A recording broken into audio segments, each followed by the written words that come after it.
ಪ್ರತಿಯೊಬ್ಬರ ಜೀವನದಲ್ಲೂ ಹಣದ ಮಹತ್ವ ಮತ್ತು ಪಾತ್ರ ತುಂಬ ಮುಖ್ಯವಾದದ್ದು. ಯಾರಿಗೆ ತಾನೇ ಹಣ ಬೇಡ ಹೇಳಿ? ಚಿಕ್ಕ ಮಕ್ಕಳಿಂದ ಹಿಡಿದು ದೊಡ್ಡ ಮುದುಕರವರೆಗೂ ಹಣ ಅನ್ನುವುದು ತುಂಬ ಮಹತ್ತರವಾದ ಪಾತ್ರವನ್ನು ವಹಿಸುತ್ತದೆ. ಇಂತಹ ಹಣ ಕೆಲವು ಸಂದರ್ಭದಲ್ಲಿ ಬೇಕು ಅಂದಾಗ ಸಿಗುವುದಿಲ್ಲ.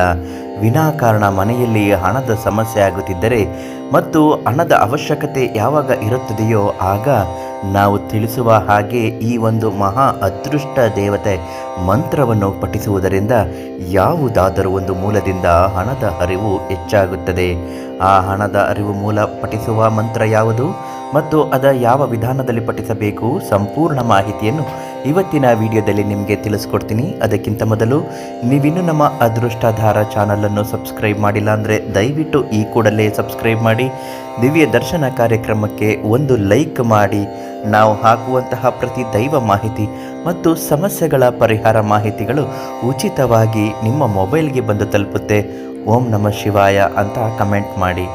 ನಾವು ಇವತ್ತು ತಿಳಿಸ್ಕೊಡುವಂತಹ ವಿಡಿಯೋದಲ್ಲಿ ನಾವು ತಿಳಿಸುವ ಮಂತ್ರ ರಾವಣನು ಜಪ ಮಾಡಿ ಶಕ್ತಿಶಾಲಿ ಹಾಗೂ ಶ್ರೀಮಂತನೂ ಆದ ಈ ಮಂತ್ರ ಯಾವುದು ಅಂತ ತಿಳಿಯೋಣ. ನಮ್ಮ ಶಾಸ್ತ್ರಗಳ ಬಗ್ಗೆ ಹೊಸ ಉಪಾಯಗಳ ಬಗ್ಗೆ ತಿಳಿಸಿಕೊಟ್ಟಿದ್ದಾರೆ. ಇದು ಜನರಿಗೆ ಅಚಾನಕ್ಕಾಗಿ ಧನ ಪ್ರಾಪ್ತಿ ಮಾಡಿಸುತ್ತದೆ. ಇಲ್ಲಿ ಕೆಲವು ಯಾವ ರೀತಿಯ ಪೂಜೆ ಪಾಠಗಳನ್ನು ಬಗ್ಗೆ ವರ್ಣನೆ ಸಿಗುತ್ತದೆ ಅಂದರೆ ಪ್ರಾಪ್ತಿಗಾಗಿ ಇವು ತುಂಬನೇ ಪ್ರಭಾವಶಾಲಿ ಅಂತ ತಿಳಿಯಲಾಗಿದೆ. ಈಗಿನ ಕಾಲದಲ್ಲಿ ಹಣವನ್ನು ಗಳಿಸಲು ಜನರು ತುಂಬ ಕಷ್ಟಪಡುತ್ತಿದ್ದಾರೆ, ತುಂಬ ಸಂಘರ್ಷಗಳನ್ನು ಮಾಡುತ್ತಿದ್ದಾರೆ. ಆದರೂ ಸಹ ಜನರಿಗೆ ಧನ ಪ್ರಾಪ್ತಿಯಾಗುತ್ತಿಲ್ಲ, ಚೆನ್ನಾಗಿ ಹಣ ಗಳಿಸಲು ಸಾಧ್ಯ ಆಗುತ್ತಿಲ್ಲ. ಹೀಗೆ ಇರುವಾಗ ನಮ್ಮ ಶಾಸ್ತ್ರಗಳು ಇಂತಹ ಸಮಸ್ಯೆಗಳಿಗೆ ಪರಿಹಾರವನ್ನು ಕೊಟ್ಟೇ ಇವೆ.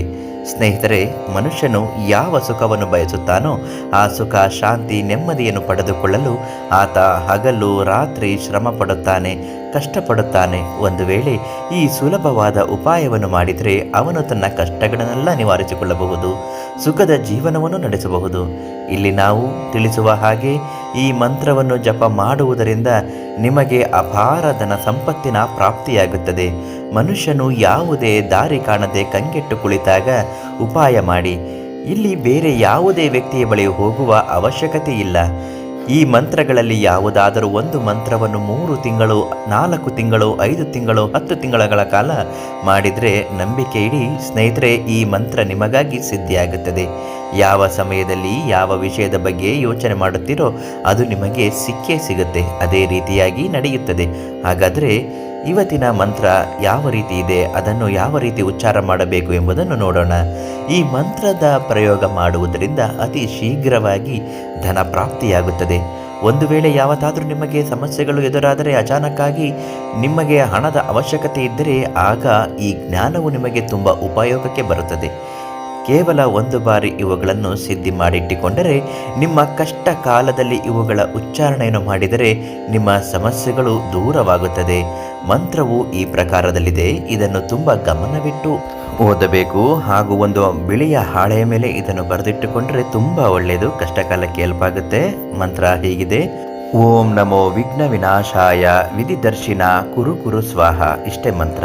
ಈ ಮಂತ್ರವನ್ನು 10 ಬಾರಿ ಜಪ ಮಾಡಬೇಕು. ಒಂದು ವೇಳೆ ನೀವೇನಾದರೂ 10 ಬಾರಿ ಜಪ ಮಾಡಿದರೆ ಈ ಮಂತ್ರ ನಿಮಗಾಗಿ ಸಿದ್ಧಿಯಾಗುತ್ತದೆ.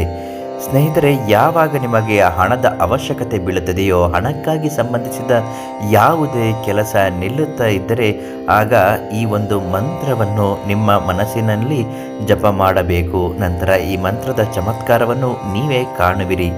ಹಾಗೂ ಮನೆಯಲ್ಲಿ ಹಣದ ಅವಶ್ಯಕತೆ ಇದ್ದರೆ ಈ ಮಂತ್ರವನ್ನು ಹೇಗೆ ಪಠಿಸುತ್ತಾರೋ ಹಾಗೆ ಮಹಾಲಕ್ಷ್ಮಿ ಮನೆಯಲ್ಲಿ ಸದಾ ನೆಲೆಸಲು ಮಹಾಲಕ್ಷ್ಮಿ ರಕ್ಷ ಕವಚವನ್ನು ಮನೆಯಲ್ಲಿ ಇಟ್ಟು ನೋಡಿ. ನಿಮ್ಮ ಜೀವನದ ಸುಖ, ಶಾಂತಿ, ನೆಮ್ಮದಿ, ಐಶ್ವರ್ಯ ಸಮೃದ್ಧವಾಗಿರುತ್ತೆ. ಮಹಾಲಕ್ಷ್ಮಿ ರಕ್ಷ ಕವಚ ಬೇಕು ಅನ್ನೋದಾದಲ್ಲಿ ಪ್ರಧಾನ ತಾಂತ್ರಿ ಕೀರ್ತಿ ಪ್ರಸಾದ್ ಗುರೂಜಿಯವರಿಗೆ ಒಂದು ಕರೆ ಮಾಡಿ ಅವರಲ್ಲಿ ಕೇಳಿ ಪಡೆದುಕೊಳ್ಳಿ. ಉಚಿತವಾಗಿ ಅದನ್ನು ನಿಮಗೆ ವಿವರವಾಗಿ ನೀಡುತ್ತಾರೆ. ನಾಳೆ ಮತ್ತೊಂದು ದೈವ ಮಾಹಿತಿಯೊಂದಿಗೆ ನಿಮ್ಮನ್ನು ಭೇಟಿ ಮಾಡುತ್ತೇನೆ. ಧನ್ಯವಾದ.